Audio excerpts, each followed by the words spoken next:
بے شک وہ سننے والا ہے، دیکھنے والا ہے۔ آسمانوں اور زمین کا پیدا کرنا لوگوں کے پیدا کرنے کی نسبت بڑا کام ہے، لیکن اکثر لوگ نہیں جانتے۔ اور اندھا اور آنکھ والا برابر نہیں، اور نہ ایمان لانے والے نیکوکار اور نہ بدکار برابر ہیں۔ حقیقت یہ ہے کہ تم بہت کم غور کرتے ہو۔ قیامت تو آنے والی ہے، اس کے آنے میں کچھ شک نہیں، لیکن اکثر لوگ ایمان نہیں رکھتے۔ اور تمہارے پروردگار نے فرمایا ہے کہ تم مجھ سے دعا کرو، میں تمہاری دعا قبول کروں گا۔ جو لوگ میری عبادت سے ازراہ تکبر کتراتے ہیں، ان قریب جہنم میں ذلیل ہو کر داخل ہوں گے۔ اللہ ہی تو ہے جس نے تمہارے لیے رات بنائی کہ اس میں آرام کرو، اور دن کو روشن بنایا کہ اس میں کام کرو۔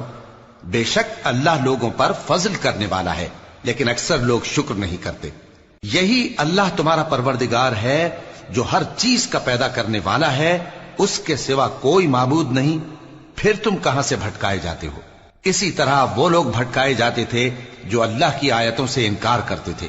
اللہ ہی تو ہے جس نے زمین کو تمہارے لیے ٹھہرنے کی جگہ اور آسمان کو چھت بنایا، اور تمہاری صورتیں بنائیں اور صورتیں بھی اچھی بنائیں، اور تمہیں پاکیزہ چیزیں کھانے کو دیں۔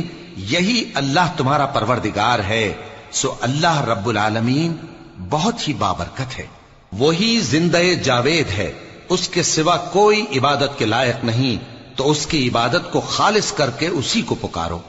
ہر طرح کی تعریف اللہ ہی کے لیے ہے جو تمام جہانوں کا پروردگار ہے۔ اے نبی کہہ دو کہ مجھے اس بات کی ممانعت کی گئی ہے کہ جن کو تم اللہ کے سوا پکارتے ہو ان کی پرستش کرو، اور میں ان کی پرستش کیسے کروں جبکہ میرے پاس میرے پروردگار کی طرف سے کھلی دلیلیں آ چکی ہیں، اور مجھ کو حکم یہ ہوا ہے کہ پروردگار عالم ہی کا فرما بردار رہوں۔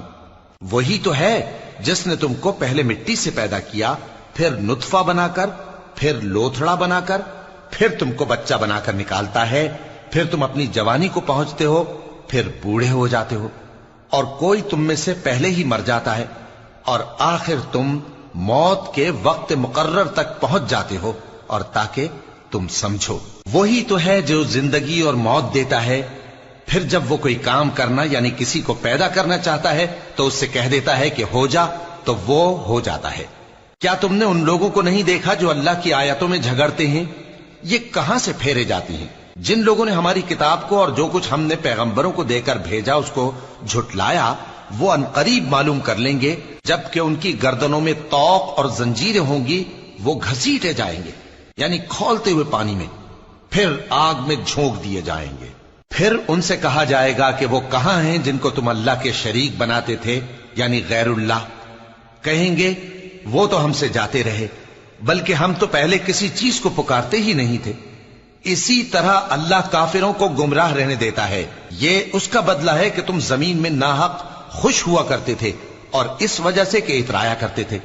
اب جہنم کے دروازوں میں داخل ہو جاؤ، ہمیشہ اسی میں رہو گے، سو متکبروں کا کیا برا ٹھکانہ ہے۔ تو اے پیغمبر صبر کرو کہ اللہ کا وعدہ سچا ہے، پھر اگر ہم تمہیں اس عذاب میں سے کچھ دکھا دیں جس کا ہم ان سے وعدہ کرتے ہیں، یا ہم تمہیں وفات دے دیں، تو بہرحال ان کو تو ہماری ہی طرف لوٹ کر آنا ہے، اور ہم نے تم سے پہلے بہت سے پیغمبر بھیجے